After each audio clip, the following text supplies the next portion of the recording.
Praise the Lord. सभी को जय मसीह। मैं सुनीता चौथानी आप सभी का स्वागत करती हूँ आज के इस यूट्यूब वीडियो में प्रभु यीशु मसीह के नाम से। और जैसे कि आप जानते हैं कि हर सुबह 9 बजे मेरा वीडियो आ जाता है, तो आप अगर जो वीडियोस को देखना चाहते हैं तो चैनल को लाइक करें, सब्सक्राइब करें और बेल आइकन के बटन को क्लिक करें ताकि हर सुबह आपके पास नोटिफिकेशन पहुँच जाए इस वीडियो का। तो आइए आज फिर से हम एक सवाल के जवाब को जानने और समझने की कोशिश करेंगे। बाइबल की दृष्टिकोण से हम उसको समझने की कोशिश करेंगे कि प्रभु का वचन इसके विषय में हमें क्या हिदायत देता है। तो आज का जो टॉपिक है वो ये है कि क्या जो मसीही लोग हैं या क्या जो विश्वासी लोग हैं वो सेल्फीज निकाल सकते हैं। देखिए, सेल्फी निकालना अपने आप में कोई बुरी बात नहीं है। मैं भी निकालती हूँ, हर शख्स कहीं ना कहीं कभी ना कभी निकालता है। पर जब हम एक चीज को एक लिमिट के बाहर करते हैं या एक्सेस में करते हैं तो वहां पर शैतान को मौका मिलता है हमारे जीवन में कार्य करने का। और आज ऐसे बहुत सारे लोग हैं जो दिन रात अपनी सेल्फीज निकालते हैं, अपने बहुत सारे फोटोज निकालते हैं, फिर उसको एडिट करते हैं, फिर उसको फिल्टर करते हैं, फिर अपने सोशल मीडिया अकाउंट पे उसे पोस्ट करते हैं।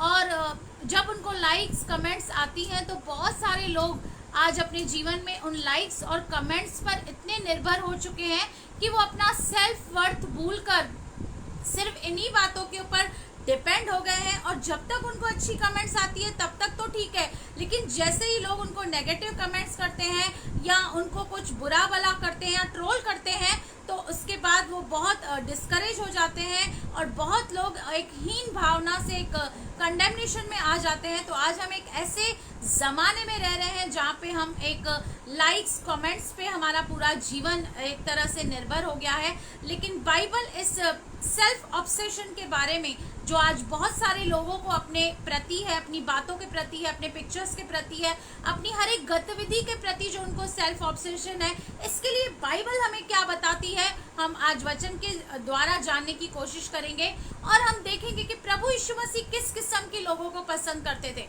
हम तो ऐसे किस्म के लोगों को पसंद करते हैं जो बहुत फेमस हैं, जो बहुत ग्लैमरस हैं, जो बहुत नामचीन है, जो जिनकी बहुत बड़ा रुतबा है, पदवी है इस दुनिया में, जिनके बहुत फॉलोअर्स हैं, जिनको बहुत लोग पसंद करते हैं। हम तो ऐसे लोगों को पसंद करते हैं। लेकिन प्रभु यीशु मसीह किस किस्म के लोगों को पसंद करता था, आज हम बाइबल से जानने और समझने की कोशिश करेंगे।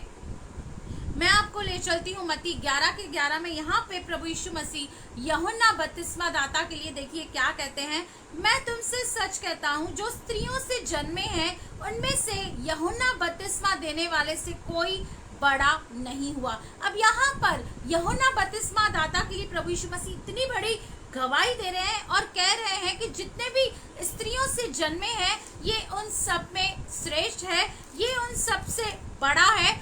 तो ऐसा क्या था उसमें? क्या वो गुड लुकिंग था? क्या वो अच्छे कपड़े पहनता था? क्या वो नामचीन व्यक्ति था? क्या वो बहुत पैसे वाला था? आइए हम वो भी आपको दिखाती हूँ वचन के द्वारा। हम चलेंगे मत्ती 3:4 में।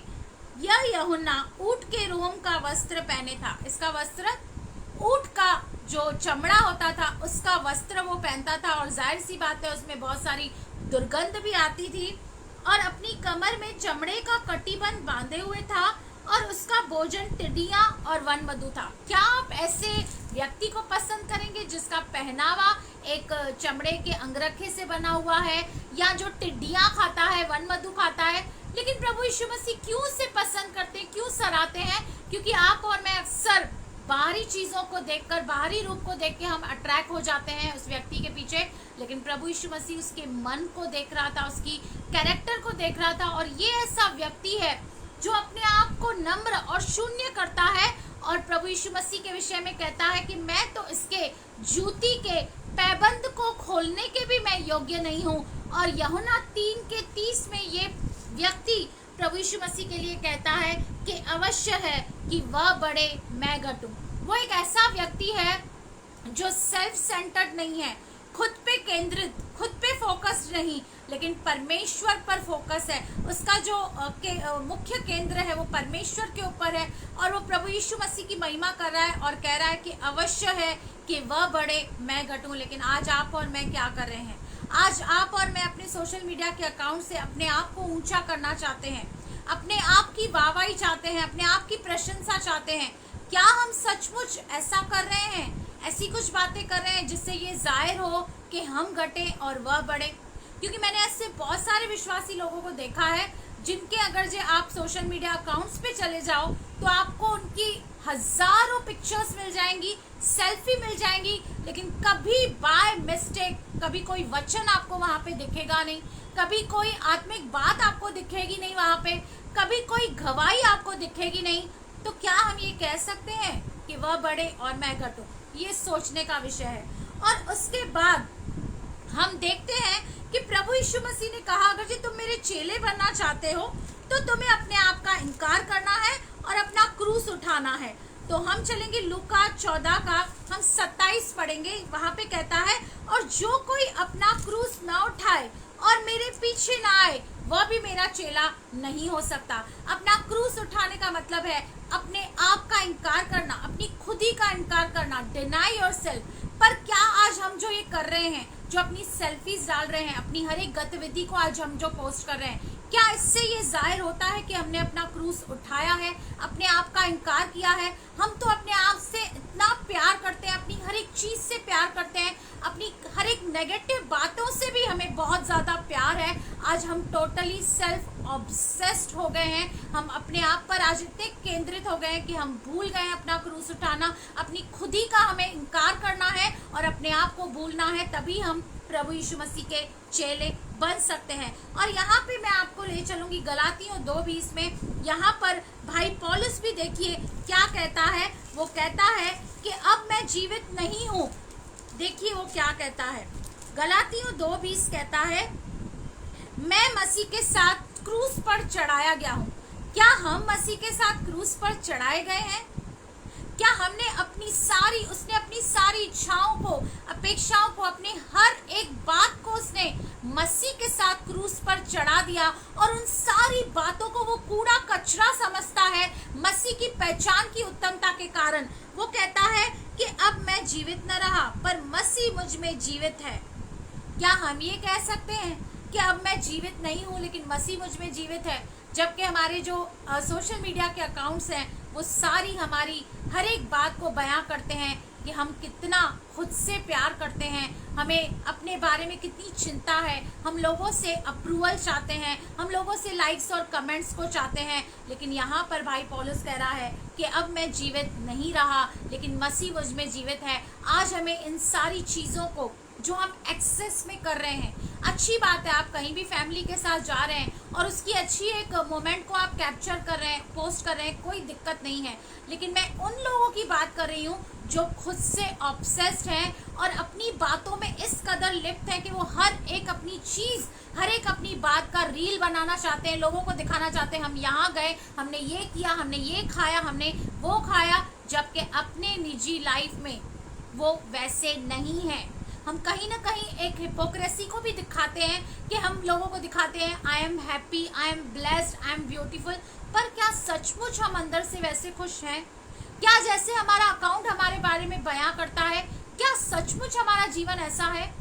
जरूर इस बात पे सोचिएगा, क्योंकि इफिसियों 5 का देखिए क्या कहता है। इफिसियों 5:15 कहता है, इसलिए ध्यान से देखो कि कैसी चाल चलते हो। आप मसीह के अनुयायी हो, आप एक विश्वासी हो, आप एक मसीह हो। आपको हर एक कदम पर, हर एक मोड़ पर कुछ भी करने से पहले ये सोचना होगा, ध्यान से देखना होगा कि आप कैसी चाल चल रहे हो। निर्बुद्धियों के समान नहीं पर बुद्धिमानों के समान चलो। अवसर को बहुमूल्य समझो क्योंकि दिन बुरे हैं। हालेलुया। कठिन समय है, दिन बुरे हैं, इसलिए अवसर को बहुमूल्य समझो और ध्यान से देखो कि प्रभु को क्या पसंद है, हम क्या कर रहे हैं। हम आज मसीह ही तो कहलाते हैं पर हम अब क्या कर क्या रहे हैं? हम कितना टाइम वेस्ट करते हैं इन बातों में, कितना एडिट करते हैं, फोटोज को फिल्टर करते हैं, लगाते हैं, 100 पिक्चर्स निकालते हैं, उसमें से 10 सिलेक्ट करते हैं, कितना टाइम हम वेस्ट कर रहे हैं, हम एक निर्बुद्धि के समान काम कर रहे हैं, जबकि इस अंतिम समय में आपको और मुझे बहुत ही अपने समय का सही उपयोग करना है। हमें इन फालतू बातों में अपने समय को नहीं गंवाना है। और दूसरा तिमुथियुस में भी लिखा है कि अंत का समय कठिन समय आएगा, क्योंकि लोग स्वार्थी और अपने आप को चाहने वाले, डींग मार, माता पिता की आज्ञा न मानने वाले बनेंगे। तो मेरे भाई, मेरी बहनों, मुझे कोई आपत्ति नहीं है, आप कितनी भी सेल्फीज डालो, लेकिन एक बात फिर से आपको कहूंगी, दो बातों को हमेशा याद रखना। पहला, कि क्या इसके द्वारा परमेश्वर की महिमा हो रही है, क्या आपके उस सेल्फी के द्वारा परमेश्वर की महिमा हो रही है।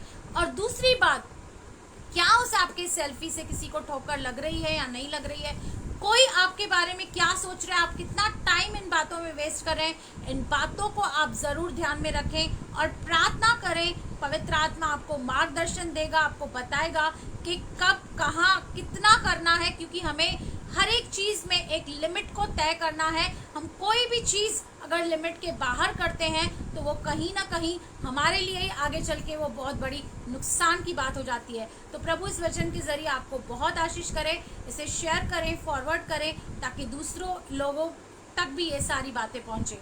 God bless you.